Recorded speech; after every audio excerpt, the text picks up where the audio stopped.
August 15, 2019. Florence, Colorado. A reinforced steel door slides shut with a hollow clang that echoes through concrete corridors. Robert Hansen, 75 years old, former FBI agent turned Russian spy, stands motionless in a 7 by 12-foot cell. The door locks. Then another. Then another. 7 separate barriers now stand between him and the outside world. He will spend 23 hours a day here, alone, for the rest of his natural life. This is ADX Florence, the United States Penitentiary Administrative Maximum Facility, and this is his first day inside America's only true Supermax prison.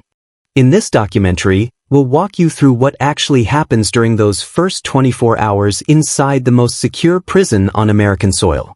We'll explore the intake process, the psychological shock inmates face, the extreme security measures designed to prevent any escape, and the daily reality of life in a facility built to break even the most hardened criminals.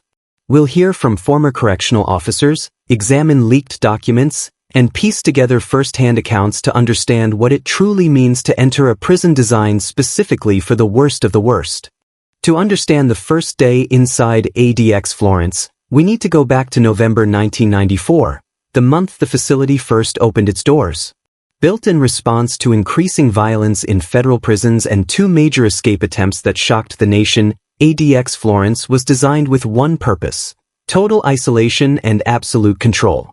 The Bureau of Prisons had identified a critical need for a facility that could house inmates who posed severe threats to national security, had orchestrated murders from behind bars, or had repeatedly attempted escapes from other maximum security institutions. The location was chosen deliberately. Florence, a small town of fewer than 4,000 residents in south-central Colorado, sits in a high desert valley surrounded by the Rocky Mountains. It's remote, difficult to access, and the harsh climate, with summer temperatures exceeding 100 degrees and winter cold plunging well below zero, adds another layer of natural deterrence. The journey to ADX Florence typically begins long before an inmate sees the facility itself. Transportation is conducted with extreme prejudice. Inmates are shackled at the wrists, waist, and ankles. They're placed in reinforced vehicles with blacked-out windows. Many describe the ride as disorienting. They have no sense of direction, no view of landmarks, no way to mentally map their route. This is intentional. When the transport vehicle finally arrives at the facility, inmates see it for the first time. A sprawling complex of pale concrete buildings surrounded by razor wire, watchtowers, and motion sensors.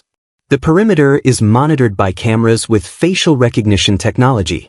Laser detection systems track movement. The facility sits on 37 acres, but from the outside, it appears almost industrial, clinical, and cold. The intake building is separate from the housing units. Inmates are unloaded one at a time. Every movement is controlled. Every step is observed. Former correctional officer Marcus Reeves, who worked at ADX for 6 years, later described the process in a 2017 interview. The moment they step off that van, they know this place is different. You can see it in their eyes. Even the hardest guys, cartel leaders, terrorist operatives, serial killers, they feel it. Inside the intake area, inmates are strip-searched thoroughly. Every cavity is checked. Every tattoo is photographed and catalogued. Gang affiliations, ideological symbols, and identifying marks are documented in exhaustive detail. This information determines housing placement and identifies potential security risks.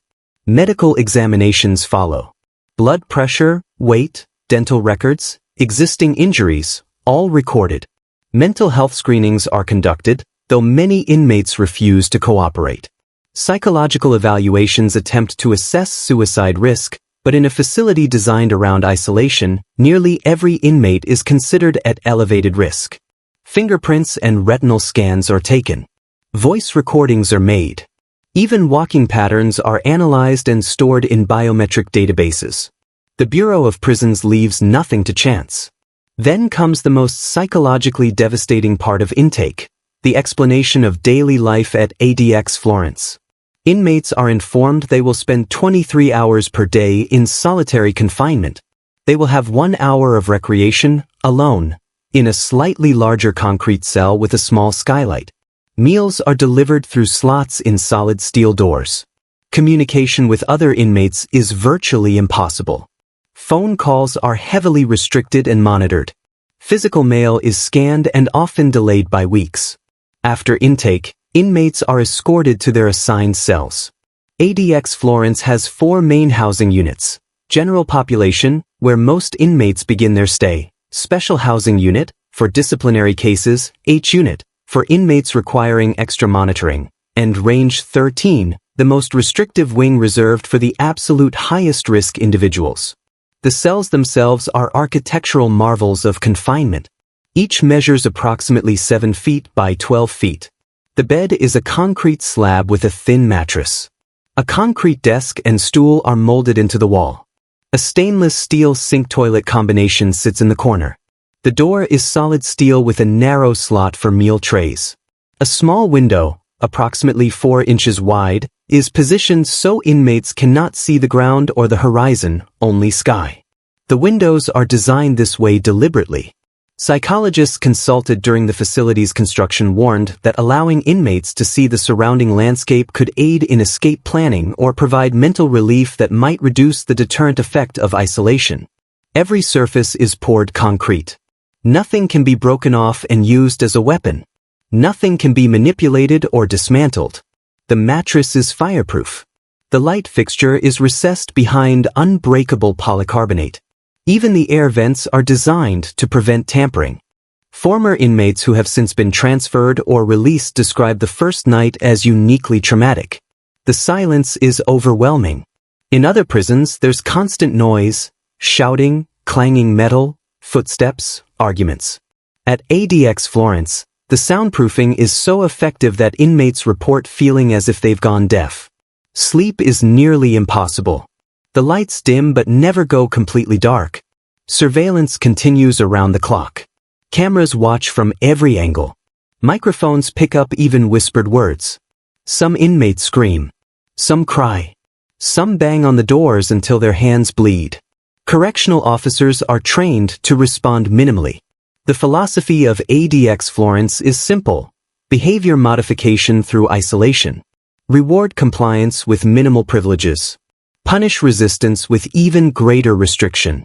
Ramzi Youssef, mastermind of the 1993 World Trade Center bombing and one of ADX Florence's most notorious inmates, later told his attorney that the first week in the facility was worse than any physical torture I endured.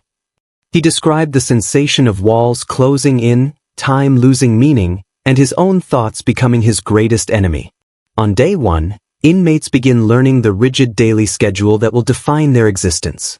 Breakfast arrives at 5 a.m. through the food slot. Lunch at 11 a.m. Dinner at 5 p.m. Meals are often cold by the time they reach the cells. Complaints are ignored.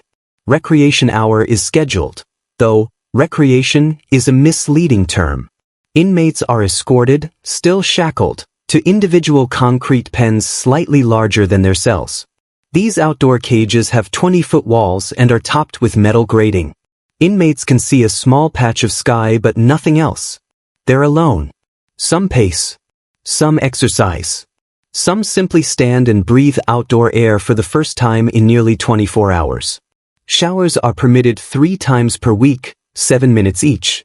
The shower stalls are adjacent to the cells, accessed through a second door that only opens when the cell door is locked.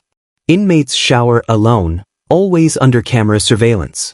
Understanding the first day inside ADX Florence requires understanding who is sent there.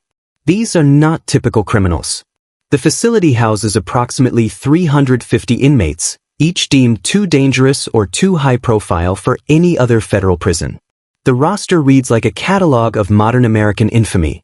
Theodore Kaczynski, the Unabomber, whose mail bomb campaign killed 3 and injured 23.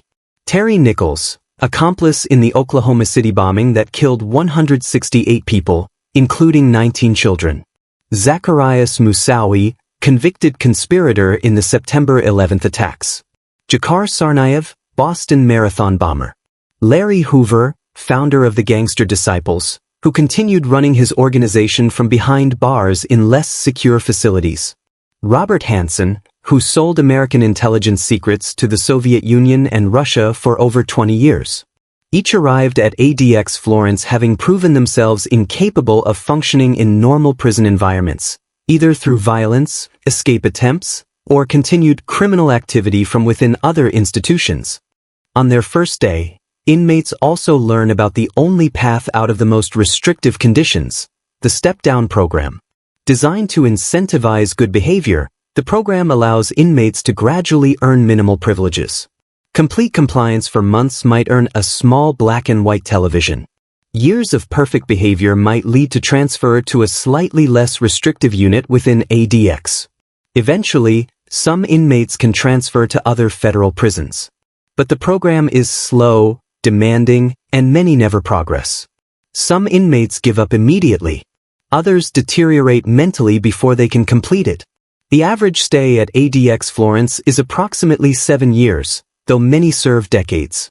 Some, like Hansen and Kaczynski, will die there. The facility has faced continuous legal scrutiny since opening. Civil rights organizations argue that the extreme isolation constitutes cruel and unusual punishment. Mental health experts testify that long-term solitary confinement causes permanent psychological damage, hallucinations, paranoia, cognitive decline, and severe depression. In 2012, a class action lawsuit alleged that ADX Florence violated the Eighth Amendment by housing mentally ill inmates in conditions known to exacerbate their conditions. The case resulted in some reforms, but the fundamental structure of the facility remains unchanged. International human rights organizations have condemned ADX Florence. Amnesty International described conditions there as inhumane. The United Nations Special Rapporteur on Torture called for its closure, stating that indefinite solitary confinement may constitute torture under international law. The first day inside ADX Florence is just the beginning of what, for many inmates, will be years or decades of nearly total isolation. It's a facility that forces us to confront uncomfortable questions about justice, punishment, and human dignity. How do we incapacitate the most dangerous individuals while still treating them humanely?